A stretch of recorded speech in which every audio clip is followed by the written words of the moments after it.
네, 안녕하세요. 케이부자입니다. 시청하시기 전에 구독하기, 좋아요, 알람 설정, 멤버십까지 부탁을 드리겠습니다. 네, 광역 토론토 단도주택값이 하락세를 기록했다고 합니다. 여기에 대해서 얘기를 하면서 꼭 저게 중요한 건 아닌데 제 생각에는 앞으로는 이제 단기 하락, 부동산의 이제 단기 하락, 폭락 아닙니다. 그러니까 뭐 그냥 어느 정도 조금 조정은 좀 있을 것 같다라는 생각은 들어요. 거기에 관련된 얘기를 할 텐데요.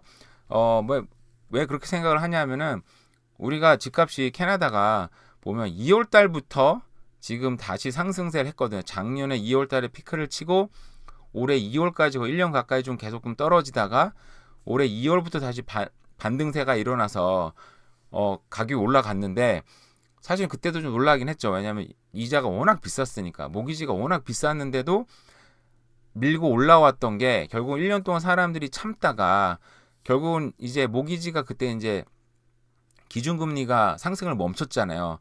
멈추는 순간 앞으로는 더 떨어질 밖에 없으니까 뭐 그때 이제 어떻게 좀 비싸긴 하지만 이자율 워낙 비싸긴 하지만 그때 어쨌든 뭐 단기적으로 고정으로 받으면 좀 5%대였고 변동으로 받아도 비싸지만 앞으로는 떨어질 밖에 없으니까 그래도 주택 가격도 좀 떨어졌고 그래서 사람들이 많이 샀던 것 같아요.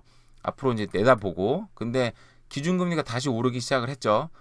그 상태에서 사실상 그 모기지는 너무 비싸요. 지금 6% 훌쩍 넘어가고 6% 옛날에 6% 초반대도 막 난리 났었는데 지금 6% 훌쩍 넘어가는 상황이 된 것 같아요. 저는 뭐 모기지 전문가는 아니지만 그냥 시중은행 봤을 때 어쨌든 올라가는 건 보였으니까 그래서 거기 나타나는 게 광역 토론토 단독 주택값도 하락세를 기록을 했고요. 보시면 캐네디언 리테일은 0.1% 상승했다고 합니다. 근데 BC주는 무려 4.8%나 떨어졌어요. 지금 보면은 BC주 같은 경우는 어쨌든 캐나다 산업을 이제 가장 뭐 여자가 뭐 소비자 물가를 이끌어가는 온타리오주하고 BC주니까 보시면 5월달에 이제 피크를 치고 그 뒤로는 점점 떨어지고 있습니다. 근데 사실상 그 전부터 떨어지지 않아. 요때 막 뭐 초반에도 떨어지지 않을까 했는데 그걸 밀어 올렸었고 다시 떨어지는데 이게 지금 소비자 물가 떨어지는 거하고 그리고 또 기준금리 올라가는 거랑 겹쳐져서 아마 단기간 정도 뭐 모르겠어요.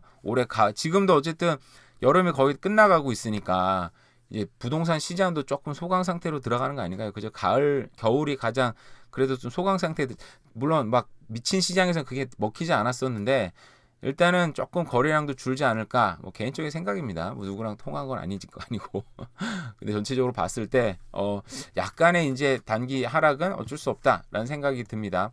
보시면은 여기 BC주 거예요. 파란색이 이제 5월 달이었고 이 오렌지가 이제 준인데 거의 모든 면에서 이제 떨어졌죠. 근데 그 5월 달에 보면 옷, 클로딩, 슈즈, 주얼리, 백이 30% 엄청 팔렸어요. 정말 전형적인 소비재 물건인데 가장 많이 팔렸죠.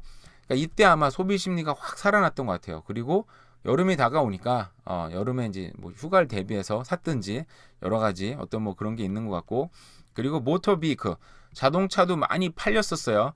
근데 이게 준에는 6월 달 들면서는 확 줄어듭니다. 보면은 뭐 15%였던 게 2% 줄고 다 줄었는데 가솔린은 뭐 워낙 정말 너무 비싸다 보니까 사람이 아마 잘 못 사는 것 같기도 하고요. 그러니까 모든 면에서 지금 줄고 있다. 근데 6월 달에는 벌써 금리가 이제 기준 금리가 올라갔잖아요.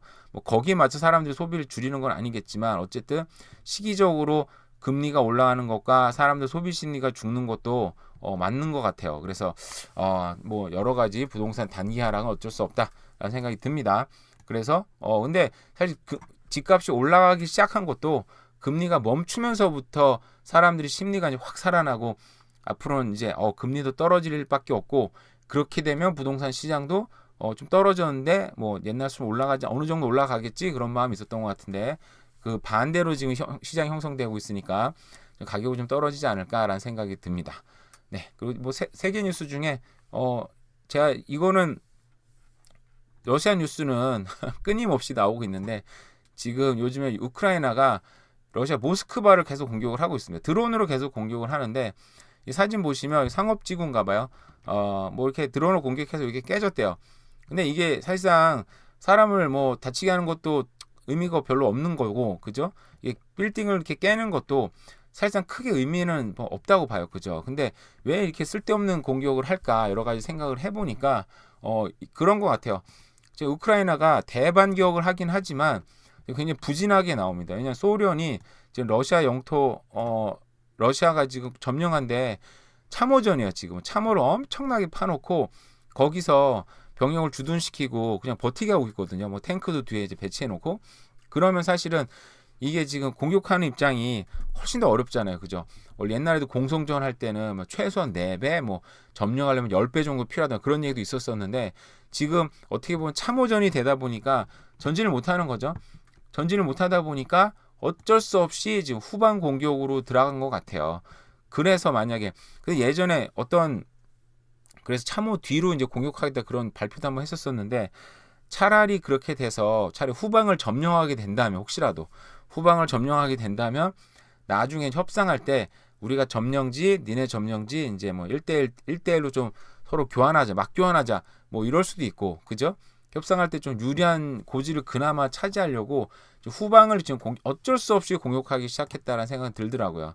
왜냐하면 도저히 전진할 수가 없으니까. 뭐 참 러시아 우크라이나 전쟁이 어쨌든 끝나야 상황이 좀 좋아지지 않을까? 근데 또 어떤 거 보면은 이게 하나의 어떤 구실일 뿐이지 이걸 통해서 여전히 서방 국가는 지금 이용하고 있다는 생각이 많이 들긴 들어요, 사실은. 옛날에도 얘기했지만 이 전쟁은 국가 단위 비즈니스다 보니까 여전히 러시아나 우크라이나 전쟁 때문에 뭐 높은 기름값 유지하고 있고 그 외에도 캐나다는 뭐 산불도 있고 여러 가지 이유가 있지만 그 구실이 좋게 지금 제공이 되고 있는 거죠.